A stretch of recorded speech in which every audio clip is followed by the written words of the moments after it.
Hello, everybody. On today's Poolside Chat, your lifeguard editors-in-chief had a chat with Brianna O'Brien, your associate principal, about student engagement, community events, and future opportunities.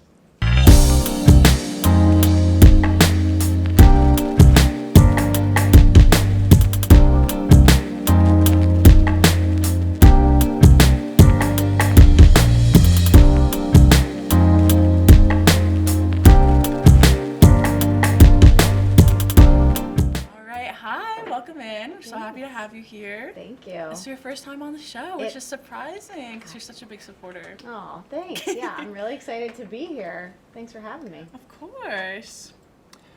So we've been kind of getting in the holiday mood in this room. We've been decorating, and we had a little day where we made decorations, and we kind of just had a fun little holiday day. But do you have any holiday traditions that you have at home? So just the other day, my husband and I made some 3-color cookies on Sunday. We had some time, and I think the tradition now is that we have a goal to not eat them all by the time the holidays really get here for us, because every night we've been eating 3 or 4 cookies. It's not good, but we are just trying to make sure we spend some time together and kind of decompress as we get into what's one of the busiest times of the year, right? Yeah. And speaking of your husband, you got married over the summer, we heard. Congratulations. Thank you. Thanks. Oh. Where'd you guys go for your honeymoon? We went to Hawaii. We were there actually right before the fires in Maui, so we were really grateful to be able to see everything. We had a beautiful time, so it was nice. That's great. We're sad about Maui. That was really tragic that was and heartbreaking. horrific. I know. So we brought you in today to kind of have a conversation centered around the community and what student interests are and what we think the administration needs to hear.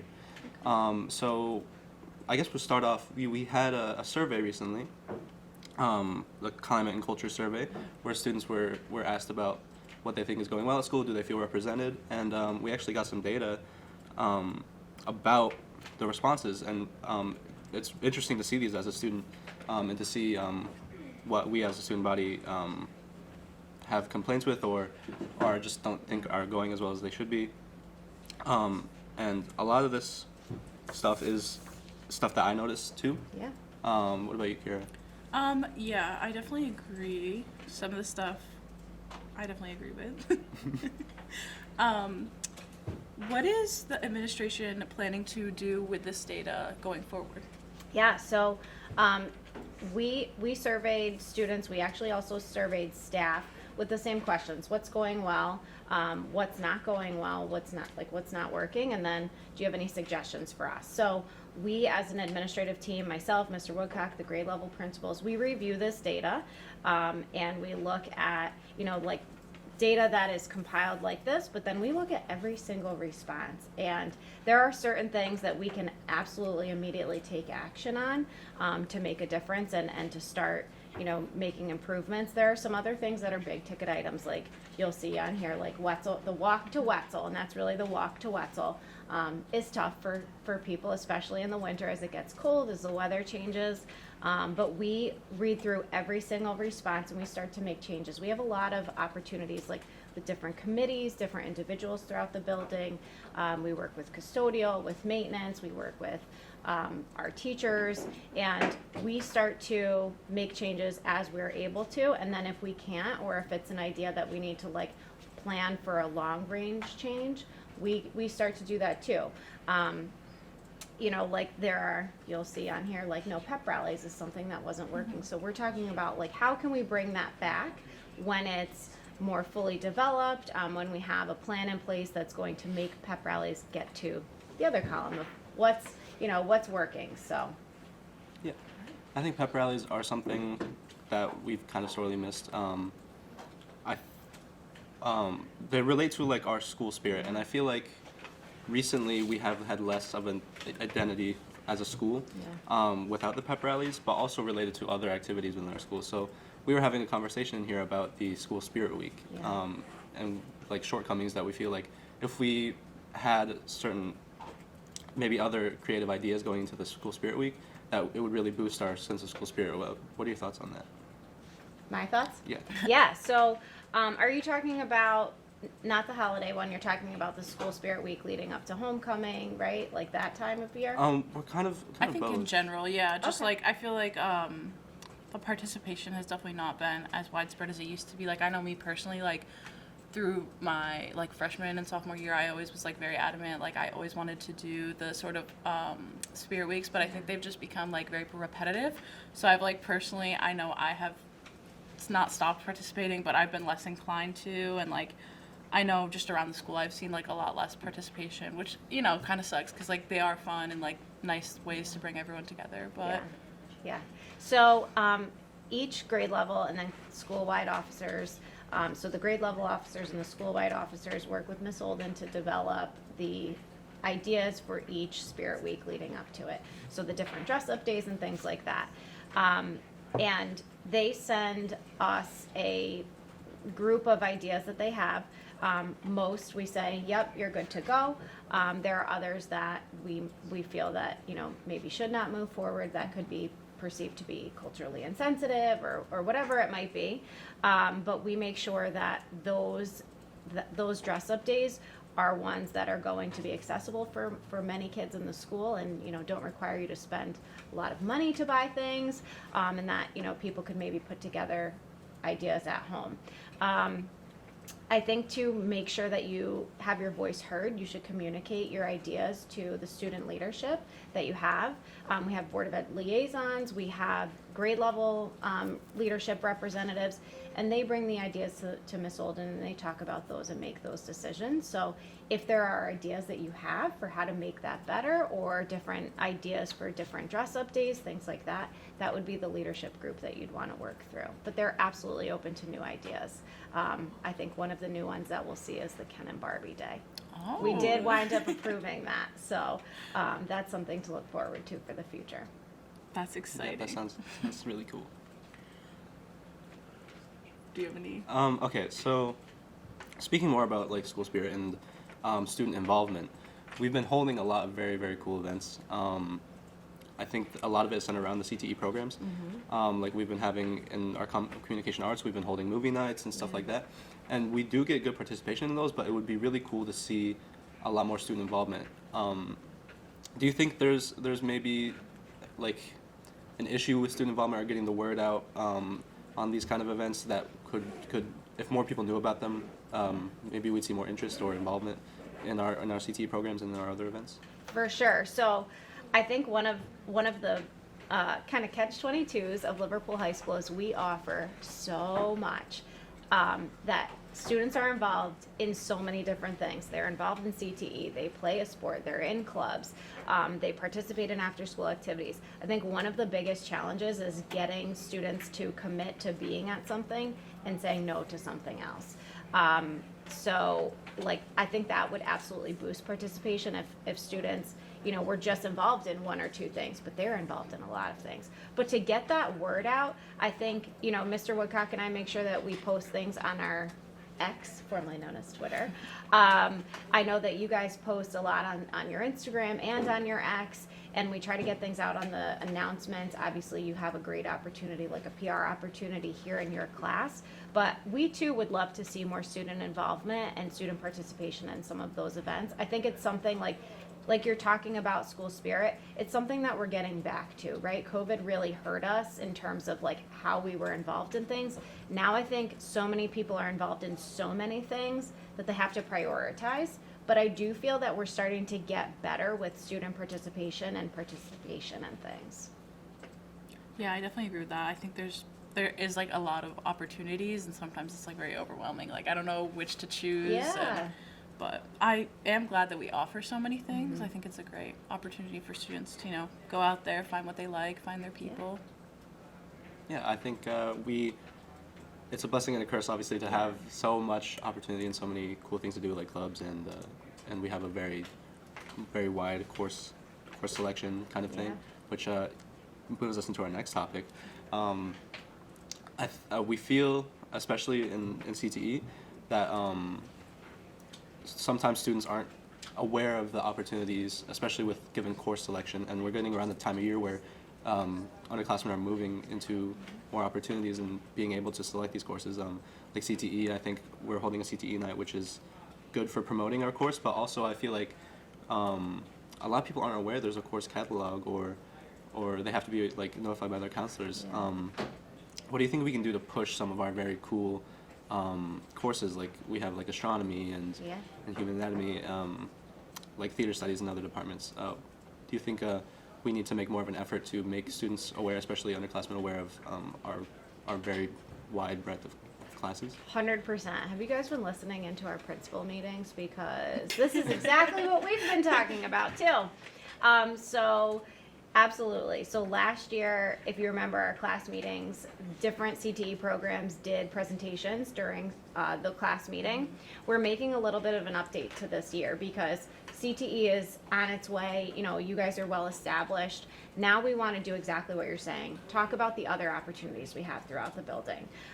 So this year in January, you will go to class meetings that are focused on opportunities. But instead of just being focused on like one program or one opportunity, we're going to have our counselors talk about the course catalog. They're going to demonstrate how to access the course catalog. So they'll go through like exactly how to get to it and then what is offered on it. Because you're right, sometimes students show up to their scheduling meetings and they've never seen the course catalog. They don't know what's being offered for them. So counselors are going to present different opportunities that are good for different grade levels. So if you are a freshman going into your sophomore year, we're not going to talk about senior level classes just yet. We're going to talk about what opportunities you have for next year. That includes opportunities through different departments, not just in CTE, but some of those elective areas that we talked about. And so I think that that's like a great question and a perfect time of year to start talking about what we have to offer. We have a bunch of new classes that are coming on board as well. Are you going to ask me about that, or would you like me to share them right now? Yeah, go for it. Okay. So we are adding a manufacturing class for next year in our technology department. It's going to be like an intro to manufacturing. It's a senior level course. Great for any students who might want to get into engineering or any trade, technology trade. We are adding a fashion arts 2 class, so a second part of fashion arts. We are adding Project Lead the Way Cybersecurity. Yes, it's a super exciting class. There is a huge demand and need right now. I'm not sure if you saw, but Las Vegas was losing like $80 million a year due to cyberware and ransom attacks. So it's a really cool opportunity to build some workforce who might want to get into that area as they graduate high school. We're adding a music production and performance class to our music department. That will eventually be part of a fine arts pathway. This is going to be the first year of the first course next year. And we are also adding a program called Early OCC, which is where 20 Liverpool High School seniors can go to the Seneca Mall OCC campus and take 4 college courses throughout the year.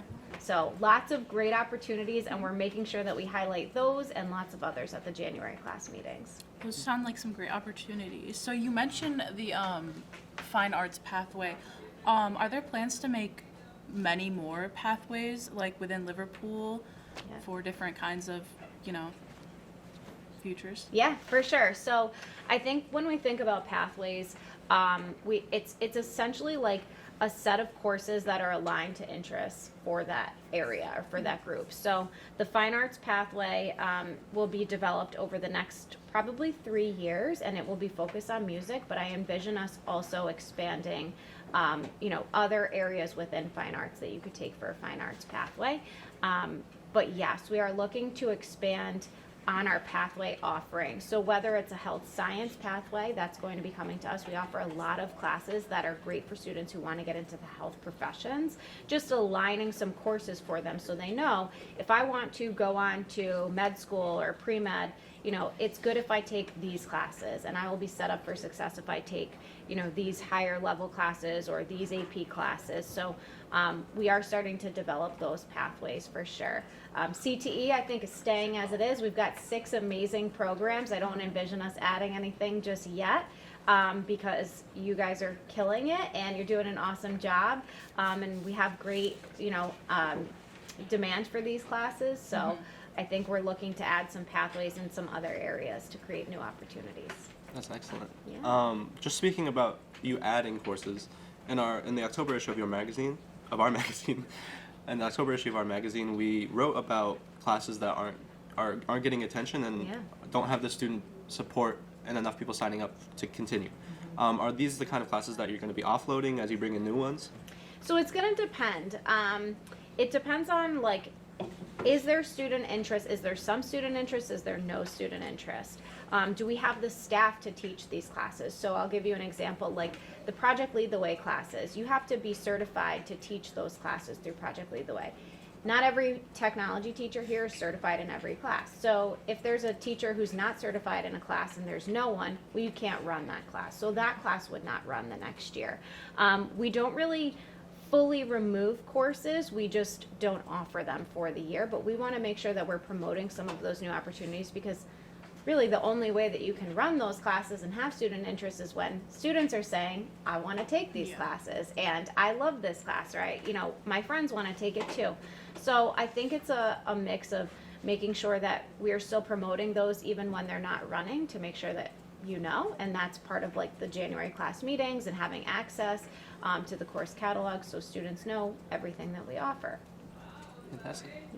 Yeah, I think the better access to the course catalog would definitely be a super helpful tool, because I know, like, personally when I was picking out my courses throughout my underclassmen years, like, I found it very hard to, like, I had no idea where to get the course catalog. Like, my counselors were telling me about it, but I didn't know where it was, and it was definitely hard to know, like, just how many options there were. Yeah, and it's really easily accessible, the course catalog, when you go to the Liverpool High School website through the district. It's one of the links on the side, and so you can click it and it directly brings you there. One of the other things that we're doing, that I'm working on and should be out later this year, is a pathway document. So it will be like a chart that you can look at and say, if I'm in this pathway, here are the classes I should take. And it will be linked right to the course catalog, because outside of those pathways, there's lots of other classes we offer. But we want to make sure, again, like, it's easy to access, easy to understand, easy to read, just like the course catalog. Nice. Yeah. So overall, the future looks bright for newer Liverpool High School students, especially with more access to these kind of resources. It sounds really exciting. Thanks. We hope so. Yeah, I think these all sound like great plans. I'm glad the district is looking in the right direction and looking to make better changes. Okay, so we talked about holiday traditions, but do you have any plans as you get some time off and holiday break? So my husband and I will be going on vacation. We definitely are looking forward to some sunshine. It does look sunny out right now, but it hasn't the last couple of weeks. So we will be going on vacation for a couple of days and getting in the sun, kind of taking a break from work and all of that.